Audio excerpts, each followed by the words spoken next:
Woo-hoo. All right, we're live. Hey everybody, welcome to the Big Box PC Game Collectors Google Hangout. Today we have as a special guest Rebecca Heineman, who has an incredibly long list of game developer credits to her name. To me at least, she was one of the original founders of Interplay. Actually, before that, I think she was the first person to ever win a video game championship. So you can see that she's pretty hardcore in terms of her game credits. She's one of the founders of Interplay and was the programmer for a lot of Interplay's original titles. She also designed some games, including L3 and Dragon Wars, I believe, which I'm showing over here. Yep, that's mine. And she's currently, I don't know, CEO, which I'm not sure what your title is of Olde Skuul. Well, basically, a CEO is the main one. CEO, but then the main programmer, because they program all the games. And she's working, among other things, on the long-awaited Barts Tale Remastered editions, which I think all of us here are looking very much forward to. So, without further ado, welcome, Rebecca. Yeah. Well, thank you. Thank you for having me on there. Although now I'm going to have to call the game Barts Tale Trilogy Remastered because In Exile took their 2002 Barts Tale game and made a updated version for PS4 and called it Barts Tale Remastered and Resnarkled, which is like, do we need brand confusion? But oh well. So. You're drinking Diet Coke. That's what I'm drinking too. But don't you usually go for Mountain Dew and Diet Dr. Pepper? Look behind me. There. See, I'm in France, and Diet Coke here just tastes wrong. They've got too much saccharin in the mix. Also, I love your kitty. Oh, thank you. Yes, her name is Siren. She is very beautiful. Yeah, she's the office cat right here. Oh, hi, Siren. Hey, Siren, you're on TV. We're very easily derailed by cats around here. Well, you couldn't tell by the fact I'm wearing cat ear headphones, so yeah. Those are very cool. I give her a little treat to keep her busy. Oh, and there goes another one. Okay. Here you go. Yeah, in the background of mine, you may see a fat cat wander by every once in a while.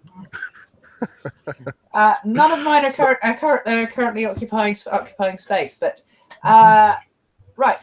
So since you're currently working on a Barts Tale game, it would be really great if you could talk about your original involvement in the Barts Tale series. Okay, Barts Tale originally started life as a game called Maze Master by Michael Cranford. He did that for the Commodore 64, but then afterwards he wanted to do something bigger. And back at Interplay, we were all Wizardry fans. We just love Wizardry, and we thought, hey, we could do Wizardry better. Mike Cranford was an old high school buddy of Brian Fargo. So the two of them got together, synergy was found, and an agreement was entered in which Interplay would supply art and our industry clout to get a really good deal, and Cranford would then bring Barts Tale into Interplay. I worked on doing the tools and the graphic engines, parts, and stuff like that. And then eventually we did a deal with Electronic Arts, which was huge. And then the game shipped, but there was a little incident that occurred with Cranford and Fargo. So then I took over the game to do the sequel. Sorry, not sequels, but the ports. So I did the Apple IIgs versions of Barts Tale 1 and 2, and in doing so became completely familiar with all of Cranford's code and rewrote it, pretty much rewrote the whole games for the Barts Tale 1 and 2 for the 2GS. Well, after Barts Tale 2 was completed, I then took over the project. And then I did Barts Tale 3 from scratch, and that actually was based on the Apple IIgs code because it was a total rewrite. Yep, that's my game. I wrote every line of code in it and improved the technology, improved the music drivers. It was total massive upgrade to the game, including some features in there. Like I was the first one to put female characters in the Barts Tale series because there was an issue, like when I was asking why aren't there female characters, I was told by Cranford point blank, girls don't play these games. And yeah, like, absolutely. Never met any women who have anything to do with no. There's no women out there who would actually play a RPG game. Oh no, never. Here I'm being dripping with sarcasm. But so when I did Barts Tale 3, I did things like add people of color. I added female characters, the protagonist and antagonist, were male and female. Scripting system, so that instead of having code for every event, I had just a little script which allowed me to put 72 or 74 levels, because the original game was like 16 levels. This next game was 25 levels. Mine had 74. So it gives you an idea of just all the things I did in order to put a lot more game in there. Well, after Barts Tale 3 was completed, I then did a bunch of ports of it. I even did a C64, and I started working on the 2GS port. But unfortunately, at the time, the 2GS was already pretty much a dying market. So I never completed the 2GS port, but I started working on Dragon Wars. And Dragon Wars started life as Barts Tale 4. In fact, all my programming notes and everything say Barts Tale 4. Even the source code still said Barts Tale 4 in it. But one thing led to another. We had to change it to Dragon Wars because at that time, Interplay left EA in the sense that we struck a distribution deal for our games Battle Chess and Neuromancer with Activision. They were called Mediagenic at the time, but it was Activision. EA wasn't happy about this. And EA was so pissed off, they told us at Interplay, you know that name Wasteland?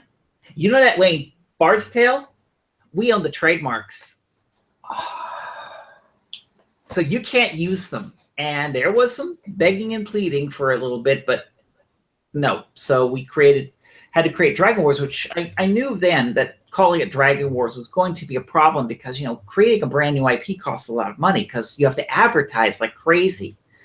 But nevertheless, when the game shipped, we did some advertising, said Barts Tale fans rejoice. For the creators of Barts Tale, Barts Tale 3, here is Dragon Wars. And it sold respectively, but it didn't set the world on fire, which is why, when we started working on Dragon Wars 2, it didn't really go very far and the project was shelved.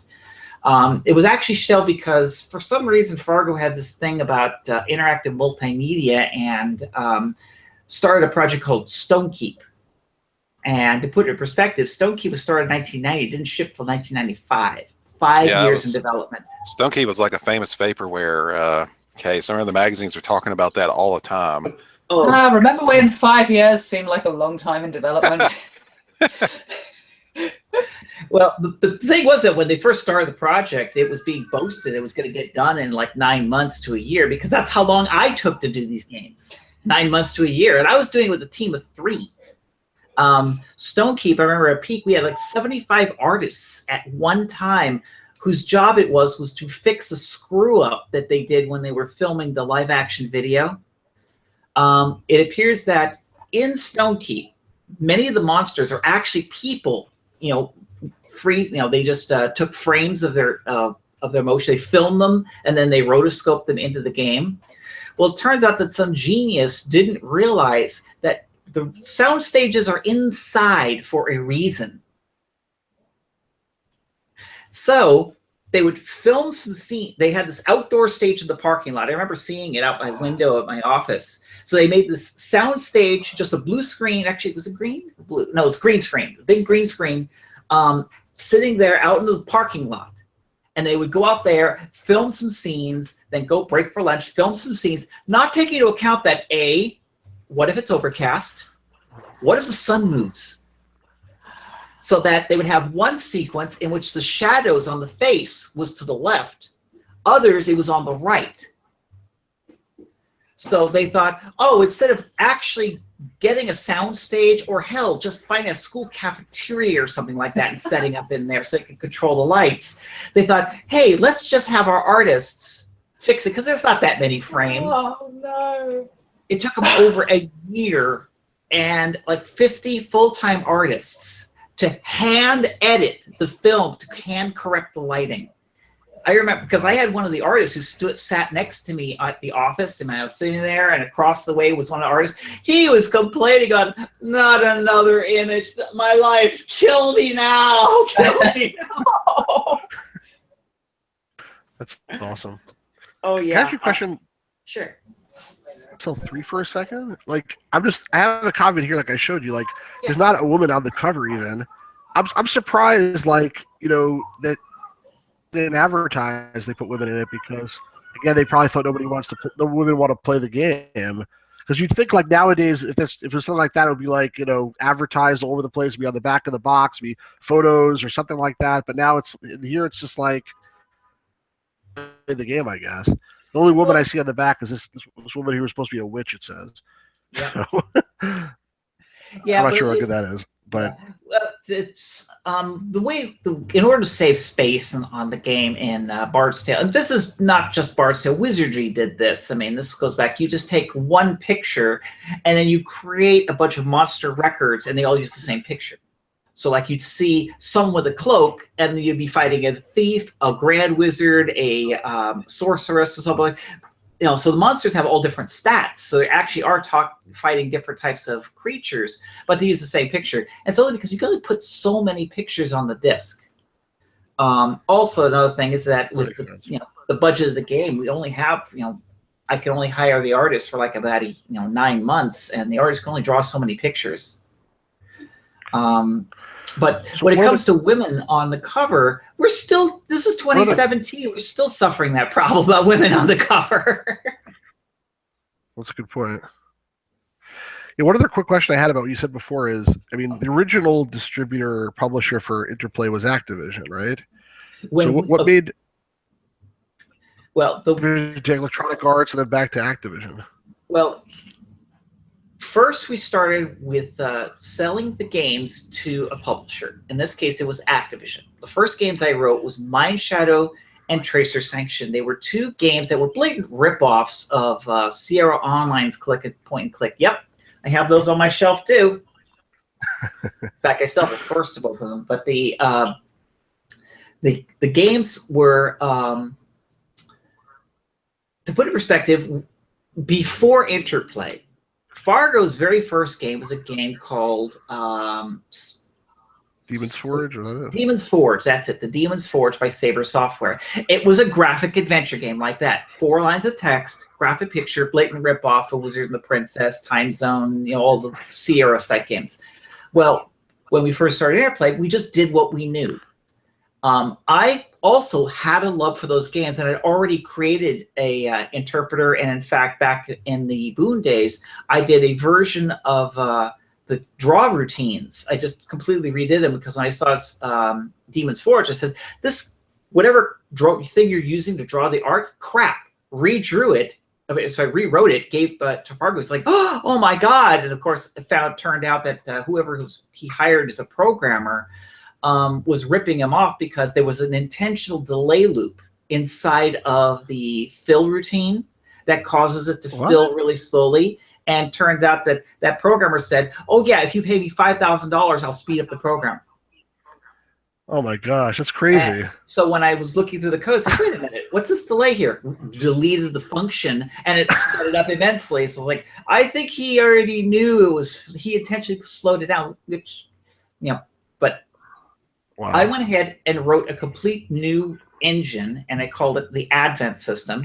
And it was this was what we based Mind Shadow or Tracer Sanction on. In fact, it literally is the same engine, just different game for different data for the game, but it is the same engine. Sold it to Activision. I think it was like about $100,000, somewhere around that range. I remember in 1983, 84, $100,000 is a lot more money than it is today. Sure. But we then got a contract to do Borrowed Time, and in there I improved the system so that actually I had point and click and so forth. And then later on, I improved upon it later to do Task Times in Tone Town, which is the game that really everybody remembers. And I wrote all 4 games. That's only what I'm holding in my hand, unfortunately. It's downstairs. Yep. But then after doing those 4 games, we did games mostly for other people. Like I remember I was doing a printer driver for a CPM system. There was a time that when they rented me out to do Racing Destruction set for the Atari Atari 800. The Atari 800 Racing Destruction set, I'm the one who did that. Then there was, and these are little projects that they were renting me out all the time because we were constantly needing money. It says, hey, let's just rent Becky out, brings in some money. We rent Becky out, brings in some money. Because, you know, we were a little company and, you know, we had to do what we needed to do to stay alive.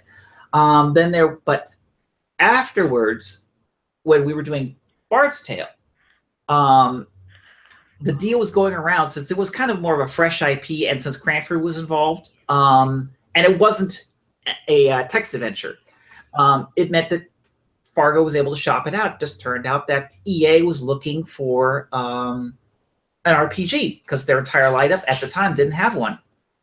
And so a deal was struck. And in this case, it was being sold through Electronic Arts. But all these games were being done in the standard developer-publisher relationship where we would develop the game, we would take an advance on the game, so it would fund its development. And when the game was done, the trademarks and a lot of stuff would belong to the publisher. Well, after doing Barts Tales, the Trilogy, and Wasteland, don't forget Wasteland was there during that same time too, we made enough money that we actually had enough that we could then do one big budget game and one cheap ass game and publish them ourselves. Now, we didn't have the money at Interplay to actually have our own publishing team, because to do a publishing team, you need marketing people, you need little sales offices all over the world. So we wanted to get a distribution deal in which it would be published by Interplay, but distributed by somebody. And back then, there were companies like Ingram Micro-D, Encore, I think. No, Encore was a publisher at the time. But I know Electronic Arts had a distribution arm, and Activision had already imploded, but they turned into a new company called Mediagenic, which was distribution only. Well, Mediagenic was hungry for publishers, you know, to work with them. And they just happened to come in with a really sweet deal. It was so tasty. And it's like, so I don't remember exactly. What was the big budget game? What was the cheap game? Okay, this is the irony here. The big budget game was Neuromancer. The cheap ass game was Battle Chess. We thought at the time when we were doing Battle Chess that it was going to be just a little cheap game that might be like an impulse buy or just a simple title. Neuromancer was the game that was going to be AAA that everybody's going to buy because it's a movie tie-in. When we first were thinking about doing Neuromancer, what was happening is that Fargo was going out to the Hollywood Elite all the time, and he met up with Timothy Leary. Timothy Leary had somehow associated himself with a company called Cabana Boy Productions. I think he was Cabana Boy Productions. And they got the rights to the book Neuromancer, and they were going to do a film directed by Ridley Scott. I think they had Mel Gibson on board to play Case, the lead character. And it was going to be like the next Blade Runner. Because, you know, Blade Runner had already come out, and the people were looking for a Blade Runner type title. Neuromancer was going to be it. I remember seeing pre-production stills of props and things like that we had, because I worked on Neuromancer. And we thought this game was like the movie's gonna come out. This is the game based on the movie. Lots of sales. Unbeknownst to us was that when they signed the deal to do the game, we started working on the game. But then the film fell apart, and as a result, the film never got made. And so now we got this game to a movie that's never even gonna get filmed. So like, well, we had to change it to say, okay, based on the book, and there was even places on the box that say something like "see the film," something like that. But the thing, we had to change a few things on there for that. But of course, once we shipped the game, people said, "Ooh, Neuromancer, a game based on the book." But games based just on books don't sell nearly as well as a game based on a movie. So that book was really a cult classic, though. I mean, it wasn't. They still haven't filmed it, which is amazing. Yeah. But just quickly, was it big budget because you had to pay for the license, or big budget because just the amount of money you put into the game itself? Well, it was the amount of resources that Interplay was put to the game, because we were doing the C64, Apple II, PC, and Amiga versions of the game simultaneously. So we actually had people writing the original game, and in many cases that they're not ports; they're actually original games based on the same game design. I was doing the Apple II version. And worked on the 2GS version, but the and I know Troy Miles was working on the C64 version. But normally we would just have a small team making the game, but then when the game's finished, we usually do Apple II C64 because they share so much code together. But then we would then do the PC port, get that out later. Then we would do the Amiga port, do that later, because the game's already done. Well, here we had to do all the versions at the same time, because the whole idea was that we had a date the film was supposed to release. We wanted the game out a few months before the release date of the film. So in order to cut the time, we had to literally have teams of people, and each one of these versions had different sets of art. Because you don't put Commodore 64 art in an Amiga game. You don't do that. You have to do Amiga art. So we had an art team doing the Amiga version of the art, which at least the 2GS version used that art.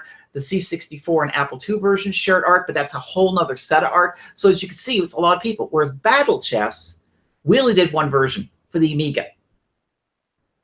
We were planning on just saying, here's Battle Chess. We're going to put it on the Amiga. It's going to be this beautiful centerpiece game. It's just cute chess game. But we thought, we might sell, 30, 40,000 copies. We only had a handful of people on it. The real effort on the game was the artists, because you have to hand animate all the frames of animation for that. But still, it was just a tiny crew compared to the number of people we put on a Neuromancer. But the delicious irony in the end was that once the games shipped, Battle Chess was the runaway hit, whereas Neuromancer, just a few games.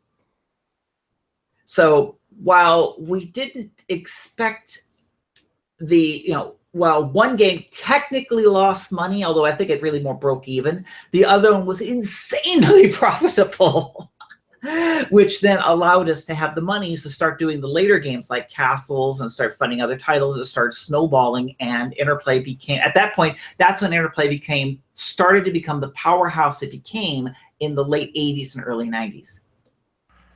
And Battle Chess even became a franchise, right? It wasn't just and Battle Chess became a franchise. I mean, it was we ported that game to pretty much every platform. Even the Apple II got a version.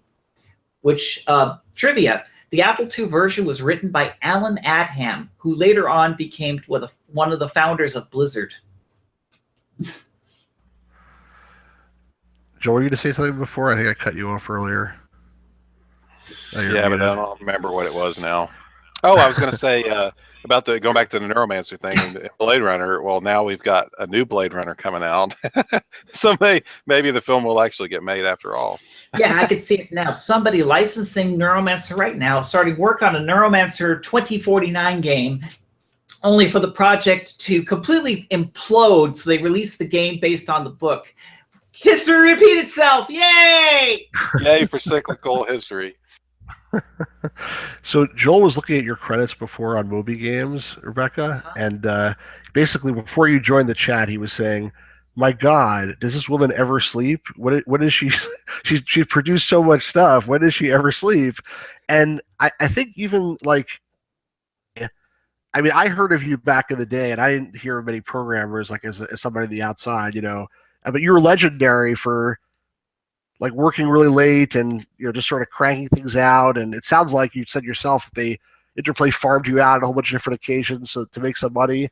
I mean, I don't want you to toot your own horn, but if you weren't there, would Interplay have survived its first few years? I mean, well, that's pure speculation. I mean, I would like to believe that if I wasn't there, that Interplay wouldn't have existed. But of course, I don't know. I mean, for all I know, See, that's one of the reasons. That's what makes you a founder. Is that there's Interplay was founded by 4 people: Brian Fargo, Jay Patel, Troy Worrell, and you. And then we brought in David Lowery as our artist at the time. Now, we did have an investor, a guy named Chris Wells. So, of course, the Wells Fargo's jokes did, flow. But Chris Wells never actually did any work at Interplay. He just simply wrote a check. I think it was like for $25,000 to put the seed money down for Interplay's existence. And then after like a year, we paid him back, and then he was gone, and that was it. But in all honesty, I think if any one of us didn't exist, Interplay wouldn't be there. If David Lowery wasn't there, we wouldn't have had the art for Mind Shadow and Tracer Sanction. If Troy Worrell and Jay Patel weren't there, they wouldn't have been able to do the there was this project we called it was something for NASA, DARPA. It had to do with laser discs and mapping, in which the U.S. military in 83, 84 wanted to have the equivalent of GPS, but we didn't have computers that could do like maps and stuff. So what they did is they had this laser disc player, which had on every frame different maps. And what the software did is it did the GPS coordinates, figured, because they had just launched the satellites, it would then figure out which one of the laser disc images there were, and it would show that image and put a dot on there, tell you where you were. And it was used basically for headquarters and stuff like that. Jay Patel and Troy Worrell were working on this project, was bringing in some money, which has helped keeping our doors open long enough for us to get Mind Shadow and Tracer Sanction out. So it's like if either of those 2 guys were missing, then we may not have had the money to finish Mind Shadow, or the money to pay for stuff like that. So all these little things, and also Fargo. If Fargo wasn't there, maybe if we had the different CEO, would we have gotten the same deals? We would have gotten the same thing. So any one of us, I'm certain, at that particular point in Interplay's history, if we were missing, Interplay would be vastly different, and more than likely would have never become the company that it did in the 90s. Yeah, and I've said this before, but Interplay is definitely one of my favorite companies of all time in terms of just the sheer breadth and depth of the quality of the games they put out. I mean, usually, like, there's all sorts of games that I played, and I honestly, when I bought stuff back in the day, I didn't really realize what company was making it when I bought it. But when you turn it on, it was always the Interplay logo. Yeah. And then when you saw that, it was like, oh wow, this is gonna be good. I can tell. Well, the thing was is that after we formed Interplay, it was always the passion. We were always a small developer, which unfortunately, when we became huge, we still were being operated as a small developer, and there were other issues that going on there. I won't go into this here, but the bottom line is that when we were up to the size of 50 people, you could just feel just by walking the halls of Interplay, and I know I was there every one of those days, is that you could just feel the power, the energy, the passion of all the people around you. You knew you were making stuff you wanted to play, and that was the key. It wasn't, oh, we were here just making a product because I'm collecting a paycheck. No, I'm here making this game because I want to play this game. I mean, I still remember when I was making Mind Shadow Tracer Sanction, I wanted to play these games. When I was doing Barts Tale, I wanted to play this game. In fact, I was when I was doing the ports of Barts Tale to the 2GS, I was like, I love this game, but these are all the faults with it. Fix it, because I wanted that when I did the 2GS version to be the perfect version of Barts Tale. And nobody told me when I did the 2GS version of Barts Tale to put a quick point-and-click interface. You can actually play the game without the keyboard. You could click on the words in there. You could click on the mouse. You could rearrange things. Nobody put me in. I put it in because it was passionate about it. I want to say, hey, this is cool. This makes the game more fun. This makes the game more fun. Oh, I added all these new monster types. I added all scripting. Why do I put in a flavor text? Why did I make it so that if you did something here, it would change something over there? Because it was cool. And then I took all that I learned, and when I did Dragon Wars, I took it to the nth dimension, because Dragon Wars had a huge cause and effect system in there. I mean, when you play Dragon Wars, you never play the same game twice, because when you start at the first room, there are like 7 different ways to escape purgatory, the castle, and the prison. but each different one takes you down a completely different path. And how you do it, like, do you kill everybody? Now everybody outside in the outside world fears you. If you sneak out, no one knows who the heck you are. If you win the Gladiator Championship, now you come in as conquering heroes because they're like, oh my God, you're the people who beat up, who won the Gladiator Championship and won your freedom. And these are all different things that occur. And this is because this is the game I want to play. Interplay was like that across the board. It wasn't until we became like 100, 150 people was when we started losing that spark. Now, granted, we had spots of it. Like, there's a group, Black Isle, and they're famous for doing things like Baldur's Gate and Fallout. That little group they kind of isolated themselves from the rest, so they recaptured that passion, and it shows in the games that they made. But there was lots of throwaway stuff that we did. We just licensing things, and we just lost that passion. And of course, Interplay then from the late 90s to 2000s just went. You have some programming credits on some of those Black Isle titles, yes. as I recall. Were you kind of sort of in lockstep with that group at that Interplay at that time, or? Well, to put it in perspective, after 1992, I became quite the generalist programmer. I became like the tools programmer at Interplay, where while I was still cranking out my own games, I was sharing the technology I was doing. This was one of the things that was behind the scenes. I would be going from project to project, like in Descent, I was debugging the networking code. In Fallout, I was helping out with some of the graphic routines. I was all these things saying, this is how you do this. I was like the resident, if there's a problem, you call Becky, she'll fix it for you. So I ended up getting my credits and everything, whereas the titles that I was responsible for, what's really strange was that I became the queen of ports in my last 3 years at Interplay. I was just churning out titles where I would do like Out of This World Super Nintendo, Wolfenstein 3 Mac for the Mac. I did like half the Mac Play games. It was Mario Teaches Typing, and it was Battle Chess. You did a bunch of 3DO stuff, which I know because I have a soft spot for 3DO. I did 9 3DO games. Half of those was at Interplay, but the other half was with a company I co-founded called Logicware. Logicware is where we did 3DO version of Wolfenstein. There was Battle Chess, Siberia, Casper the Friendly Ghost, Shadow End, Kingdom of the Far Reaches, Doom. The thing is, there's so many games, I'm actually forgetting which ones. Heck, when I was at Interplay during my heyday, during the Mind Shatter Tracer section, I was even farming myself out because I was making so little money in Interplay. I barely was able to cover my rent. So I actually did games like World Karate Championship for Epics.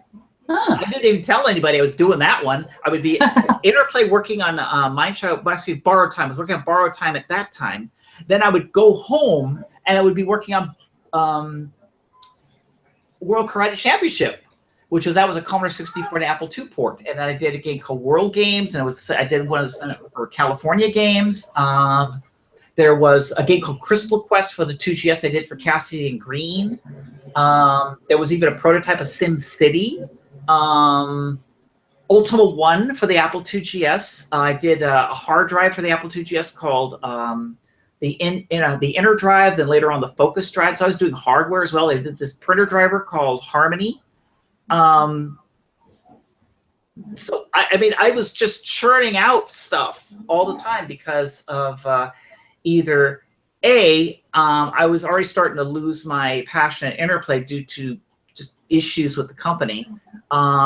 This is back in the mid 90s, because back in the 80s, oh my God, I was like, you couldn't pry me away from Interplay. But in the 90s, that's when I started thinking maybe I should move on. But I was just doing all these other titles. Heck, there was even a big uncredited thing. There was a game called Game Genie for the Super Nintendo. I did the hacking, the hex editing thing. Yeah, I did consulting on that one. It was one where they already designed it. It was already, the hardware was done so that I didn't have to violate my NDA in that one. But they were asking me, like, on their user interface, how do you fix this? Oh, you do this, you do this, this is how you do this. Oh, this is how you do the sound driver, this is how you fix all that. I could talk about it now because it's been so long. But yeah, it was uncredited. There was copy protections. Back in the 80s, I was hired out by Interplay to write software for this device that would let you copy floppy disks, and was used for mass duplication. I was the one who wrote that software. And I also created like 5 or 6 different copy protection schemes, and I would be sending it off to them, and Interplay would get some royalties off of that. But those are things I did that nobody knows about, because, you know, like when you look at your car and you look at the control panel, no one ever knows who wrote that software, but somebody did. Now, I didn't do any car software, so I'm not going to take credit there, but I did, yeah, I did hard drive firmware. I did printer drivers. I did a hand scanner. There was a hand scanner called the Quickie for the Apple II. I did the firmware for that. I did the actual software that translates the bit patterns and puts on the Apple II screen. But, you know, so that's why if you ask me, it's like, oh, Becky, how do you do this? And no matter what topic it is, I says, oh, yeah, this is how you do it. And why? Because I did it before. You were talking about how at Interplay, the big deal was you were making games that you were passionate to play. Yes. Now, I guess you as part of the helming team of your own company, you're able to get back to that. So, what are the things you'd like to see coming into game development at the moment? What sort of things are you hoping to bring into your current titles? Well, right now, my biggest big problem is just being able to make enough money to pay the rent. I mean, my biggest problem right now is just I spend more time actually just trying to get contracts or get people to pay me the money they owe me than I spend actually making the games. If I had something your own accounting department, I freelance. Yes. Well, I do need an accounting department because I need to get that offloaded, because my biggest problem right now is just I literally spend more time just calling companies up saying, hey, I need some work. I need some work. I need some work. And then when I do the work, says, hey, when are you going to pay me? Hey, when am I going to get paid? When am I going to get paid? I spend more time doing that than I do actually coding. And because of this, it gives me a lot of stress. It's because I'm saying like, okay, my rent is due on this date. And if this client or that client pays, I'm good. But if that day comes and the clients don't pay, how am I going to pay my rent? And there's been, in the last 2 years, at least 4 times where I was like that close. Okay, I'm looking at my bank account. There's not enough money in for rent. If one of my clients paid, I'd be good. And I've actually have a lot of money right now in accounts receivables from clients who either went bankrupt or just simply chose not to pay. Well, the thing that always surprises me is how you always get these very large international companies that seem to find it incredibly hard to pay their contractors. Mm-hmm. It's remarkable. It is remarkable. And then, of course, you get the issues where certain companies, like big bucket companies who can afford it, are nickel and diming their people, like in the form of crunch. Because, you know, like that's a topic I like to talk about from time to time, in which just the fundamental thing that's wrong with crunch, and that is, A, the people suffering from crunch are suffering. They may be passionate about the games that they're doing, but when you work 12-hour days, you are really killing yourself. And I mean this more of in a literal sense than a figurative sense. Secondly, crunch is a way for a business to cut costs. Let's say they hire a programmer, and I'm just going to make a number up, all right? They pay this person $100,000 a year as salary. This programmer then is expected to work 40 hours a week, which means that you do a little math, you can get an hourly rate, saying, okay, I'm just going to make up a number because I'm not even going to do the math. Let's just say they're paying this programmer $50 an hour. So your salary works out to $50 an hour if they only work 40 hours a week. But let's say I buy everybody lunch and I make everybody work 12 hours. Well, that extra 4 hours technically means $200 worth of labor for the price of dinner. Dinner's what, $10? You know, when you cater it and put it to, so for $10, I get $200 worth of labor, and I'm really making this $100,000 programmer really only making about $75,000 a year based on the number of hours they're putting in to make back up to $100,000. And if you do this to the whole staff, you are saving millions of dollars in man hours on your product by forcing everybody to work these long hours. And you make these people think you're doing them a favor by doing their laundry, by giving them lunch, by giving them all these other perks. But the whole idea is that these perks pay for themselves, in which if you have a staff that's making $30 to $40 an hour, then it's actually cheaper for you to hire, let's say, a masseuse for minimum wage to give out free massages. And if you can get just 3 people to stay an extra hour, that masseuse paid for himself. And that's where all these things come in. It's all a psychological thing. Whereas I'm firmly in the belief of you work 8 hours, get the hell out. I remember back at Contraband Entertainment, I had this one guy who was working in the middle of the night. And I was telling him, dude, go home. Don't you have a girlfriend? I said, yeah, but I work out. Go home. Go with your girlfriend. Spend some time with her. Don't lose your girlfriend over this. I mean, yes, I love this game, but spend a day with your girlfriend. Come back the day after, and then we can focus on the next tasks here. But until then, I'm not going to be responsible for your impending breakup. I've been in places with that kind of working culture, and it also really does burn people out very fast. Sorry.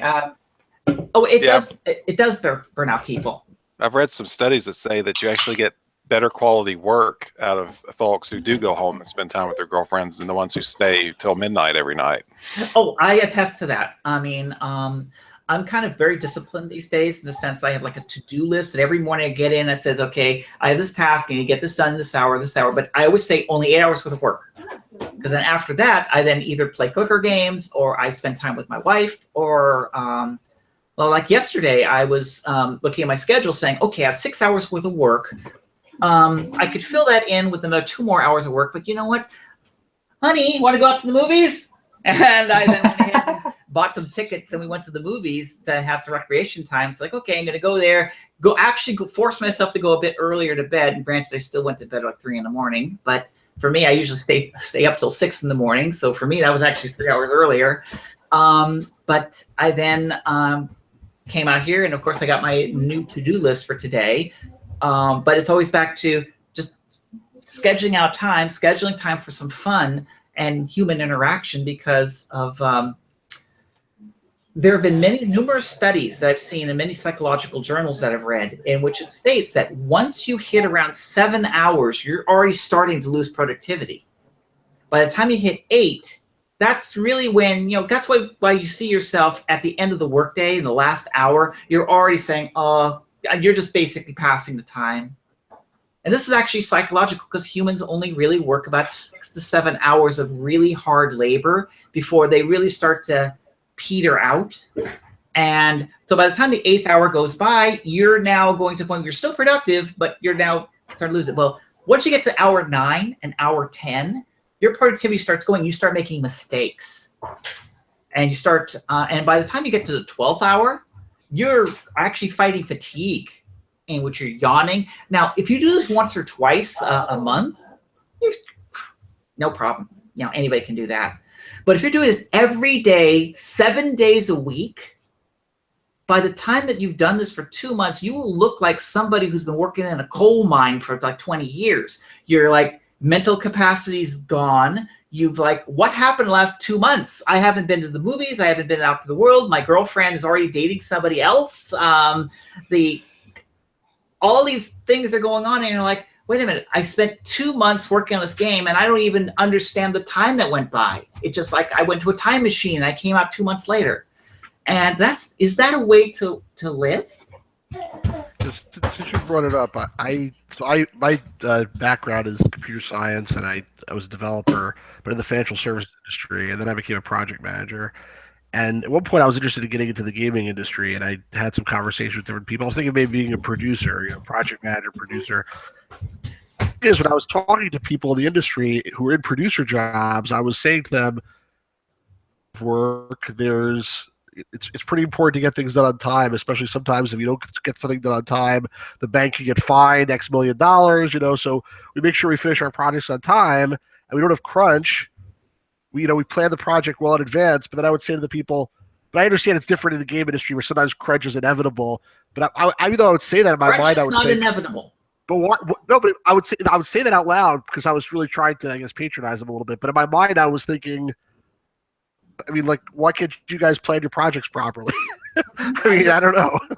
Well, the thing really isn't about can you plan your projects properly. I mean, there's Murphy's Law. Shit happens. Shit does happen.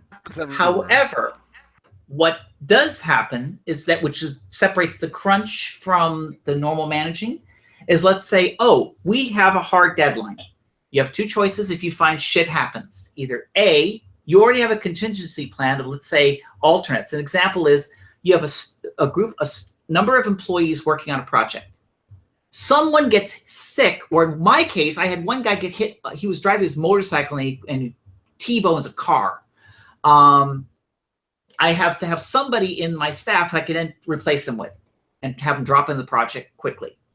Or you either move the deadline out, or you say, okay, all the tasks he's going to do, we're going to have to scale back the game, take out some features, take out some stuff. We don't have the time to do them. We'll put them in the sequel.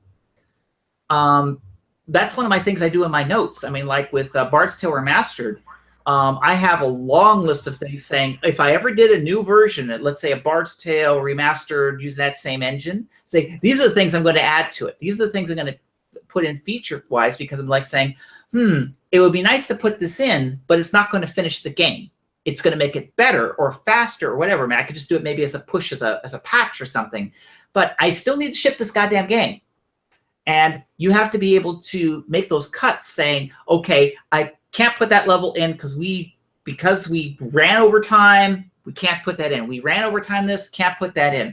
I know you want to, I know you don't like the face of this piece of art, but we got to move on to the next piece of art. So we're going to take this art as is and ship it. Because there is a saying that I'm aware of. I don't know who actually created it, but I abide by it, and that is, a game is never finished.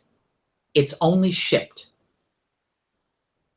And I right now could look at every one of the games, every single game I have ever written in my life, and I could say, if I had more time, I would have added that to it, or this to it, or that to it. Well, if you have a manager who can't say no and says, oh, that's a great feature, put it in. Oh, you have a great feature, put it in. Have another great feature, put it in. And doesn't know when to say, we'll put that in the sequel. They don't understand the idea of, oh, that's a great feature, put it in the sequel. Then you end up with Star Citizen. Oh, that was awesome. No, I'm with you. They're living that right now, you know. Like they're still waiting on that 3.0 patch. This is like a year late on that thing. Well, let's look at this. The very thing you just said. Let's see what's wrong with this. How can you have a game that hasn't shipped reach version 3.0? What is wrong with that statement? Yeah, it's crazy. Like version numbers. I've been confused about version numbers for about a decade now. Like I don't understand how they work anymore. Oh, I've lost count of the number of time terms changed. Like I remember when we first originally said beta was the game's playable, and then release candidate is when the game is going down the bug. The game is feature complete and bug free. Now it's alpha means the game's feature complete, beta means release candidate, and then release candidate means is that we're actually sending off to certification.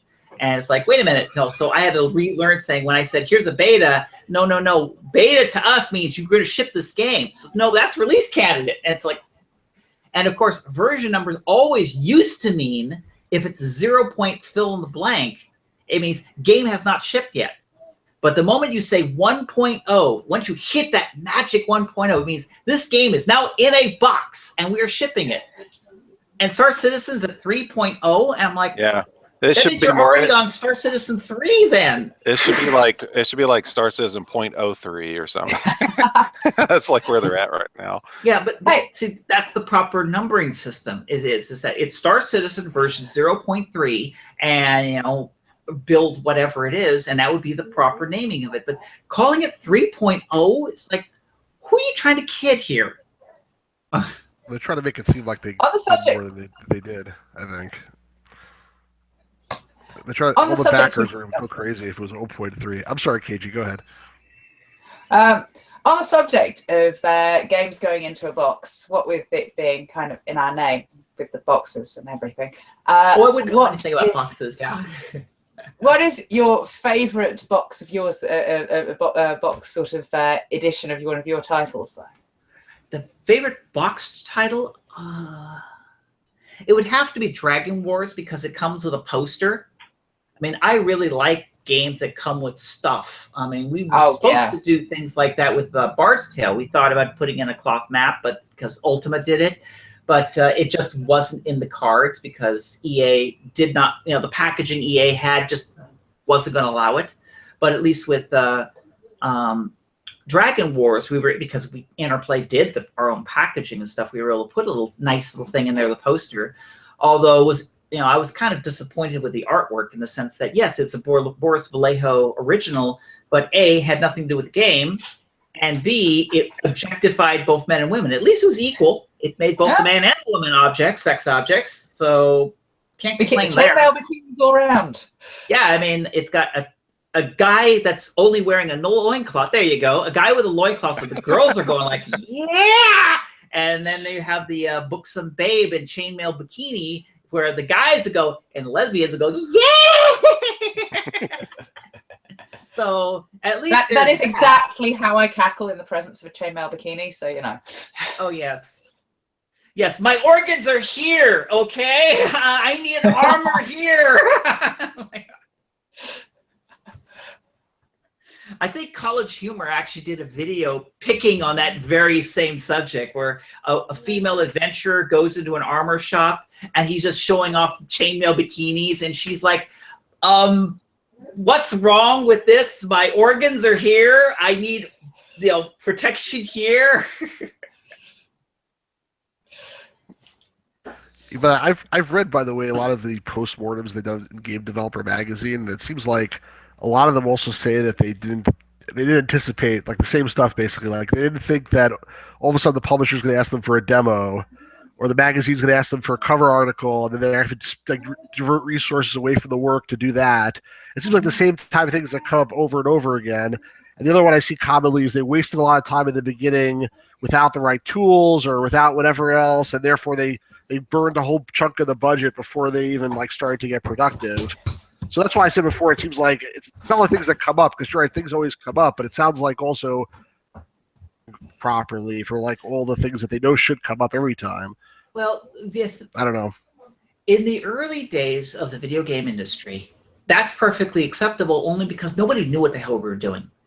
We were all playing it by ear, making it up as we go. There was no such thing as developer tools. I had to write my own. I had to write my own debuggers. I had to build my own development kits. I mean, I have still the schematics and some of the stuff of the Apple. So I had a Commodore 64 dev kit, the Game Boy dev kit, my Super Nintendo dev kit. I built that. Literally, I built the thing. Designed the circuit boards and built the had the print of circuit boards made and populated all the chips. I remember hours where it was a soldering iron.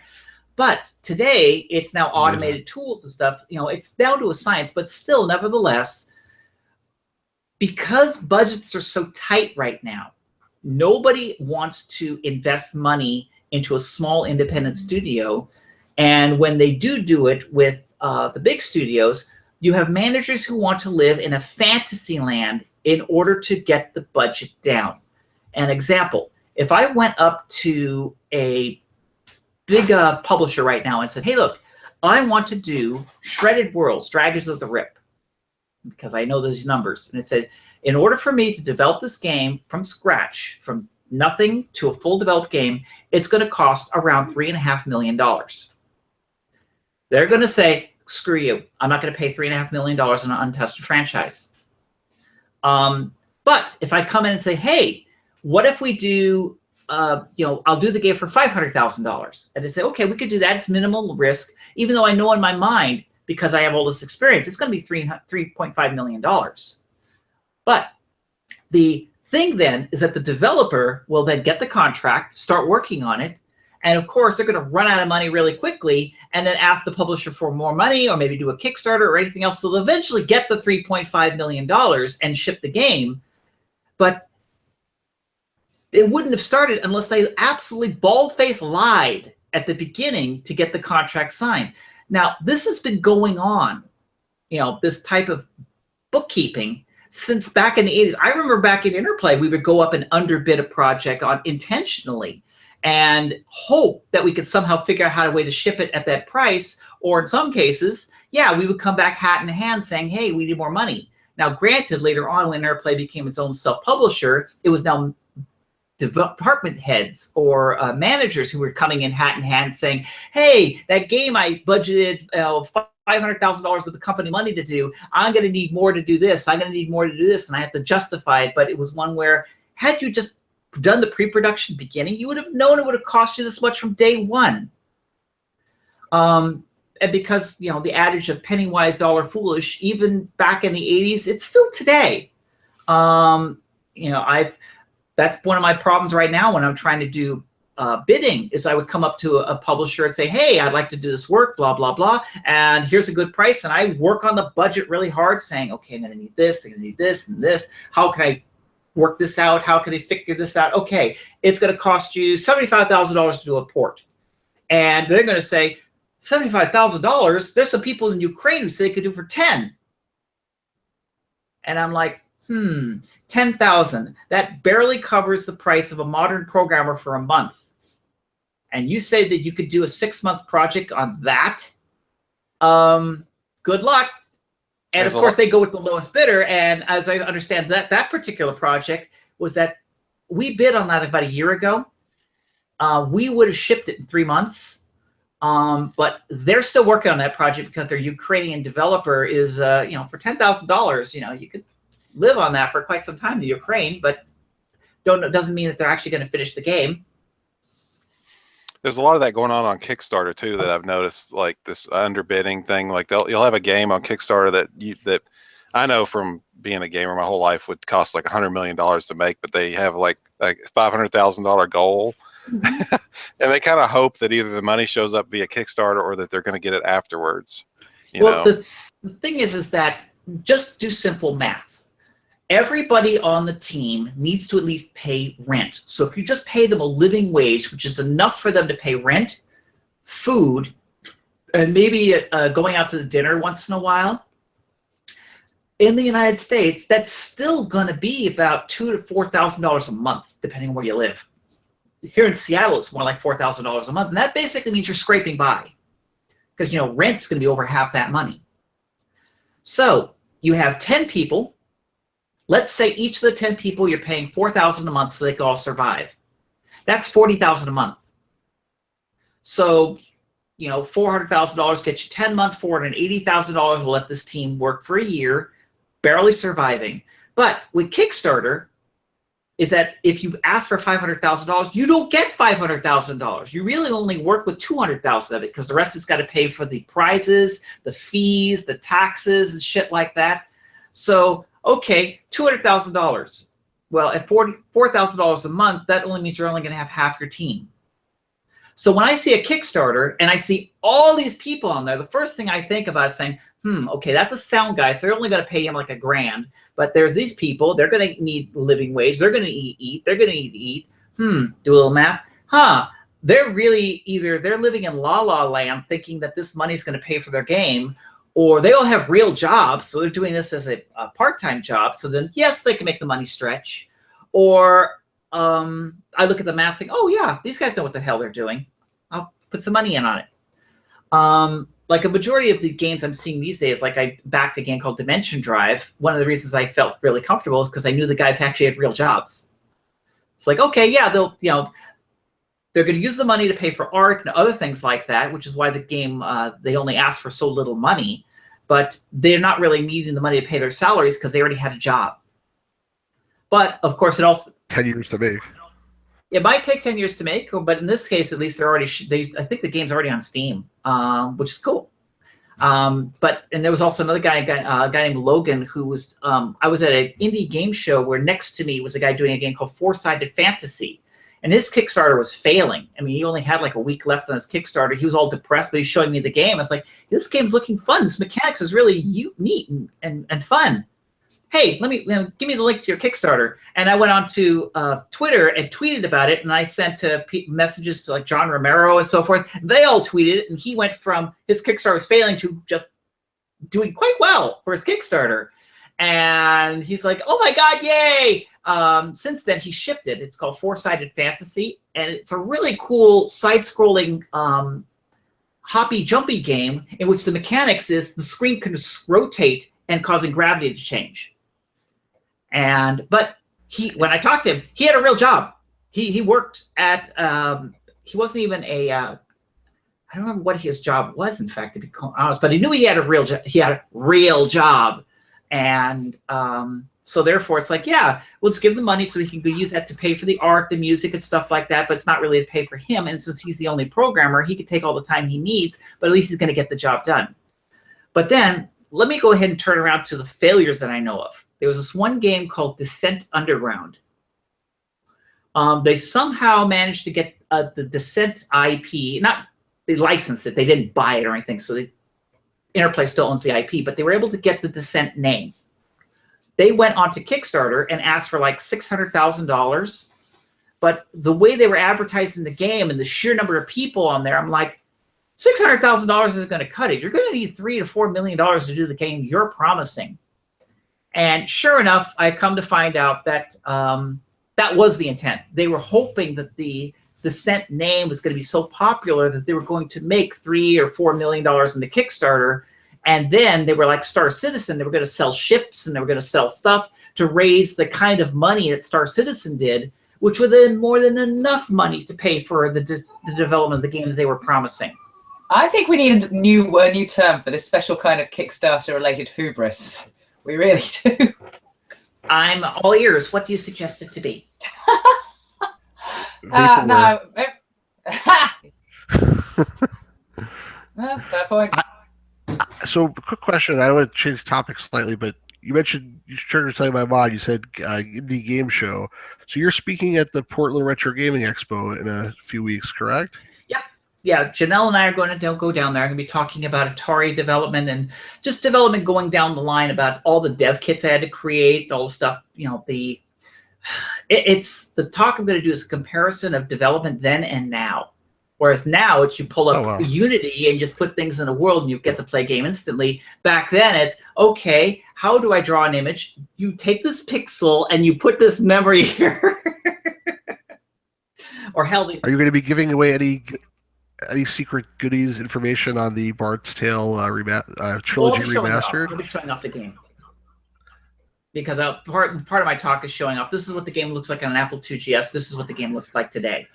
And some of the things, but really I'm focusing more on back in the 80s, we had to create our own tools, whereas today is you just buy them on or download from GitHub. Yeah, I mean, I said I was a developer. It was so easy to be a developer when time I started, just compilers and, IDs and drag and drop and everything else, not the same as when you started out. So. Oh, no. In fact, when I was... I fired up my 2GS, which I actually have sitting right over there. I pulled up Merlin, my old dev environment, because it has all my stuff on there. So I started up, booted it up, got into Merlin, went there, built the code, built the game.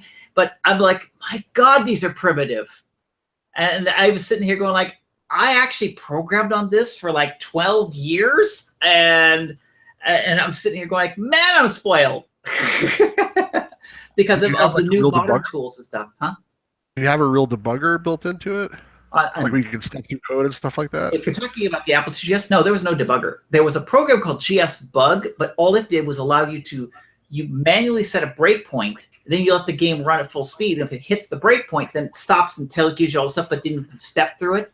Gotcha. But it's not like a modern debugger where it could say, oh, if you write memory in this location, it should trigger, or if the game reads memory from, tries to execute memory on the stack, it'll trigger. All those things don't exist. It was a lot more primitive. And I remember back in the early days when I was doing Commodore 64 work, what I did is I had a serial interface from the Commodore to my Apple II. So when I ran the game, it would print statements saying, okay, print this, shows. Another way of debugging the Commodore 64, which I know a lot of people did, was you change the border color. So when you enter into a function, you change the border color, say, to red. Then when you exit it, you change it back to blue.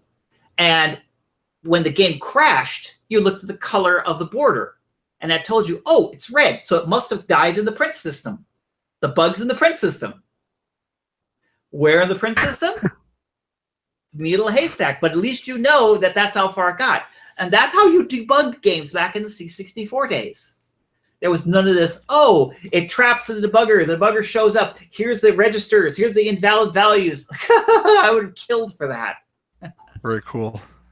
Well, one more random question I have quickly. Were you involved at all in the Star Trek games that Interplay put out, the Star Trek adventure games where they got the whole cast to show up and record voices? I was involved in the periphery. I mean, I wasn't directly involved, but I helped with some of the programming. I did some of the tools, most of the tools in those games. I can't really claim that I was on the actual main team because I was on other teams. I was working on stuff, but I was helping out with some of the things. They would say, hey, Becky, I need to help you solve this. Okay, this is how you do the 3D art for the Star Trek battle thing. So I did some of the scaling functions, but Jim Sproul also did a lot of stuff there too, and Jay Patel. But we all contributed stuff, but not necessarily enough to say that I may or may not have warranted a credit, but I did have a hand in it. I also was the one who helped get it up on Steam more recently. It's like last year. Oh, nice. Well, the reason why I asked is because when you talked about the passion for games, like I said before, Interplay, whenever I saw the logo, I was like really excited. Mm-hmm. The Star Trek games were one of the ones that I happened to like the most when they came out. And my biggest disappointment of a game never released of all time is still The Secret of Vulcan Fury. I mean, a lot of people are very happy when the Warcraft Adventures came out recently. That was sort of cool, but Secret of Vulcan Fury, if you have like a CD hiding somewhere with the back there, well, the problem yeah, with Secret, one day. The problem with Secret Vulcan Fury is it suffered from the same problem with Stonekeep. It's that when the game was conceived, no one ever bothered to do the math to figure out how long would it take to create and render all those 3D cutscenes.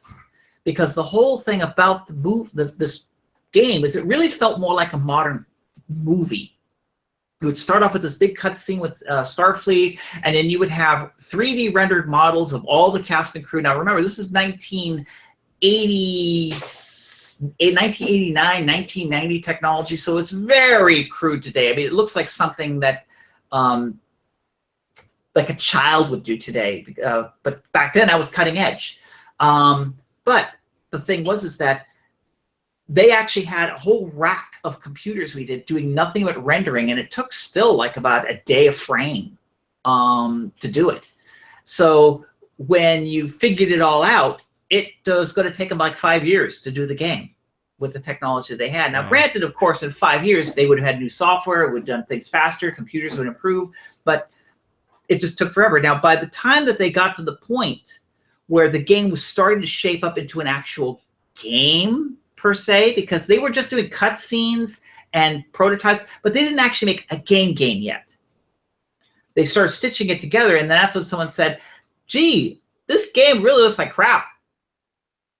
Because, when you compare it to, now we move it over like the early 1990s, the graphics of other games were going leaps and bounds. They were looking beautiful. It's like, okay, yeah, that means we're going to have to redo all these models and re-render all these frames and redo this and redo all these frames. So it was becoming that vicious circle where they were constantly playing catch up to the point where by the time that they shipped this game, the amount of money they would have had to invest into putting it together and getting it ready, there was no mathematical way in hell it was going to be profitable. No way. But so like Interplay, Sierra, LucasArts, they all did the same thing where like at that time, they all decided basically that they have to make everything 3D or start making stuff 3D. And I don't think it turned out well for any of the companies. Maybe Interplay did the best at the long run because Sierra and LucasArts basically put themselves out of business almost. But the gamers would have been happy with 2D. Stick with what we don't need the 3D stuff. Like I would have been happy with a third Star Trek game in 2D, for example. You know what I mean? I mean, the 3D was cool, but it wasn't worth not having the game. And I don't know. I mean, I don't know what your thoughts are on that. Like, do you think it was inevitable that because my thought is Interplay was a publisher. So it's not like the publisher was demanding that it go to 3D. It was sort of in-house. The same thing with Sierra and Lucas. Well, I would think like if it was the same 3D, it would try out okay, but I don't know. What do you think? Well, the problem is Interplay suffered in its later years of the they wanted to be cutting edge, but no effort or thought was ever put into what was cutting edge or what things to go. Like Interplay invested millions of dollars, but then so did everybody else in 3DO, because we were under the impression 3DO was going to be the wave of the future. And when you had 3DO at the time, they were advertising and they were the shits and so forth. So a lot of companies, not just Interplay. I mean, there were companies like Cinemaware, who was created to create interactive games for 3DO. There was Crystal Dynamics. They were founded to do 3DO games. And of course the 3DO company, but Interplay, we did a whole slew of 3DO games. But at the time, we were also sold on the idea that CD was the wave of the future, even though at the time, not that many computers had CD. But we were trying to be the first on the platform. But when you're the first on a platform, it's bleeding edge technology. You get caught a lot. And you're good. Like today, it's VR. Many, many companies are putting lots and lots of money into VR. And most of them are losing their shirts. And most of the problem is no one has ever figured out what makes a good VR game, what's a good VR interface. People are dumping millions of dollars right now trying to answer those simple questions. But if I have to make a game today on VR, it's still, I have to say, I'd be sitting there playing all these VR games that I can to see, okay, what works, what doesn't, what works, because I'm using their money on all the stuff that they spent to figure out, okay, what's best, this works, okay, my game's gonna have this in its design. But when you're thinking about Interplay and many of the companies at the time is, oh, Oculus Rift just came out. Here's the glasses, here's the software to drive the glasses, have at. And you're like, how's the user interface? I don't know, figure it out. Well, open up that wallet, start throwing away the dollars, and Interplay was hit with that because we had to put the dollars to transition from 2D to 3D. Nobody really knew how to do 3D at the time. Let's throw dollars to figure that question out. CDs. Nobody did CDs. We wanted cutting edge. Throw some money out. We did voice acting and stuff like that. How do you film people? How do you capture their facial expressions? Oh, we want to do filmed characters and put it into a game. All right, let's throw some money at the problem. And there was a lot of money that went right into the fireplace. But we learned lessons. We learned things. But now today, in 2017, when someone says, hey, how do you do a 3D game? Well, fine. Here's like 10 games of top 10. See how they did it. Pick what you like and work with that. So, whereas for us, we'd say, hey, let's do a 3D game. And Interplay, it's like, which games have done?